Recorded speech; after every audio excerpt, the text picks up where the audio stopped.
What's going on, ladies and gentlemen? It's Dan here, and welcome to the game unboxing for September 30th. Today we have two releases that I'm covering. Now, before I get into these guys right now, I'm just going to make a quick mention.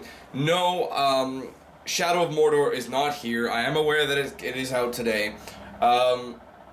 Couple of issues with Shadow of Mordor that I'm I know it's the big release. It's bigger than these two combined, but you know the problem with it is number one, okay, I don't really have that much interest in Lord of the Rings anymore. It gets kind of old in my opinion.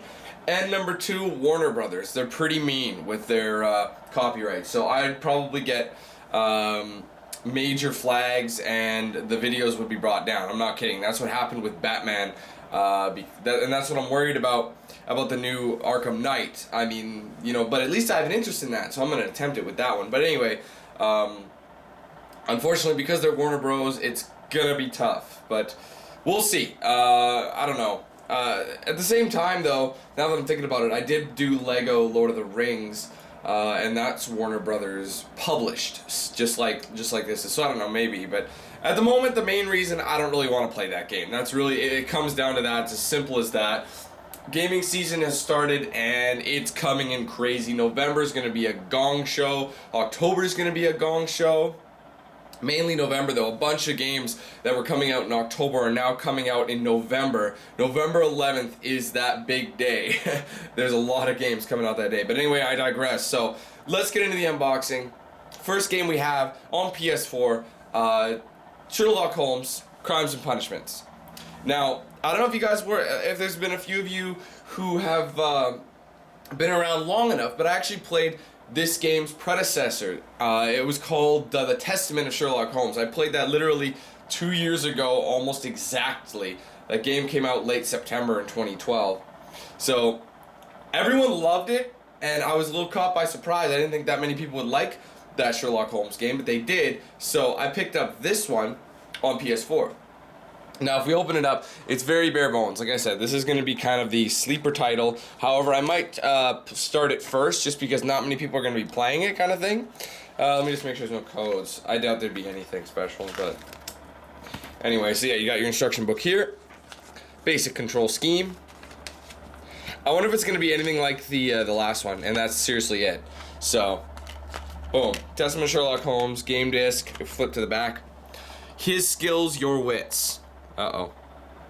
You are Sherlock Holmes. Use your impressive talents as a detective to solve 6 thrilling and varied cases: murders, missing persons, spectacular thefts, and more. Choose the leads you wish to pursue, interrogate your suspects, name the guilty parties, and determine their fate wisely, as surprising consequences may arise where you least expect them. So, this one's going to be a little different than the last one. There was one major story. This one, apparently, there's 6 different cases we can solve. So, that should be interesting. We could sort it like that. So, Sherlock Holmes, Crimes and Punishments on the PlayStation 4. Now, moving over, we have a game I'm actually quite excited for, and that's Forza Horizon 2, and this is the Day 1 edition. Okay, so I played the demo for this, and I didn't play the original Forza Horizon, so I didn't know what it was about. I knew it was more arcadey than the actual Forza Motorsport games, but I didn't know how. So, trying out the demo, lots of fun. I had a lot of fun playing that demo, and I'm really excited for this game, Forza Horizon 2. I feel a lot of people are going to sweep it under the rug, because apparently the first Forza Horizon wasn't very good. That's just what I've been hearing, but I hope that's not the case. I hope people at least check it out, see if you want to try it, and give this game a fair shake.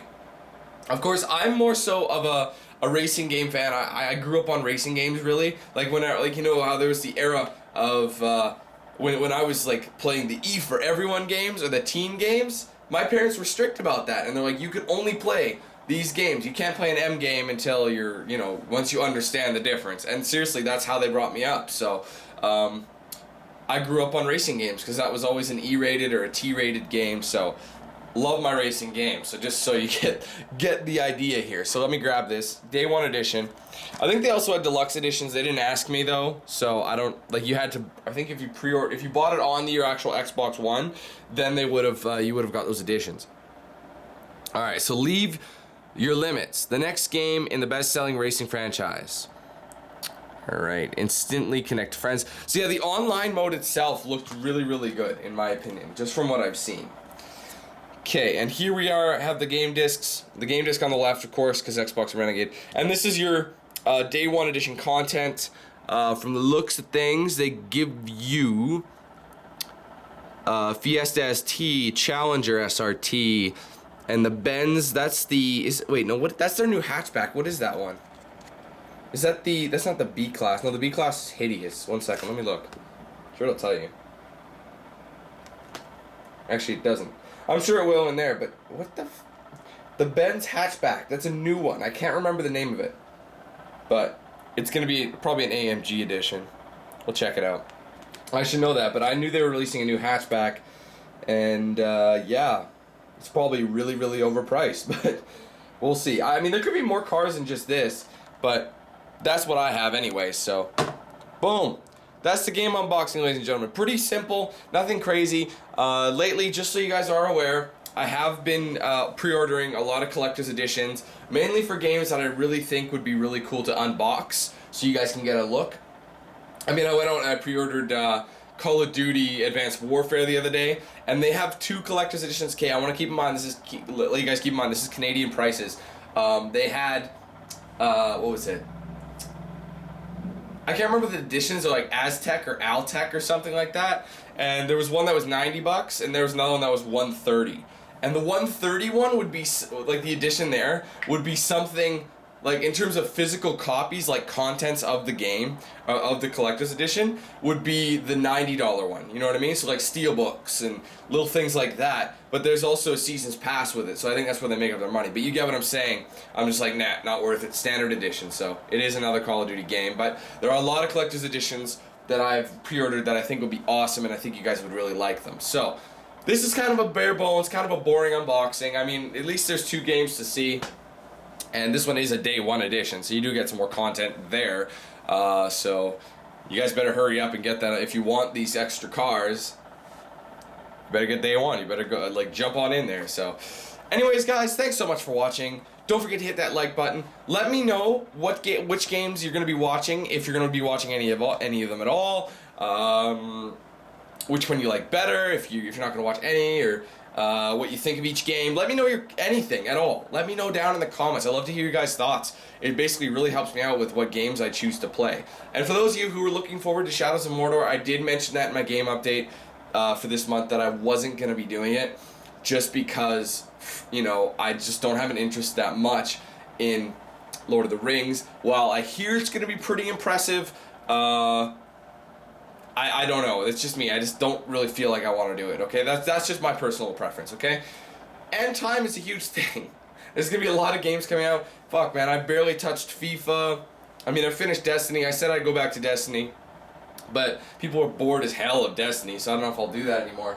But there's lots of games coming out, and I want to give them all a fair shake. But I only have so much time in my day having working full-time job and everything. It gets in the way. If I didn't have that full-time job, I mean, life would be easier, but at the same time it wouldn't. I can't explain it. But anyways, I digress. Let's stop talking about that. So, thanks again, guys. Take it easy. Have a good one. And I'll see you guys in-game for one of these 2, if not both. I hope you show up for both. That'd be fantastic. Alright, guys. Have a good one.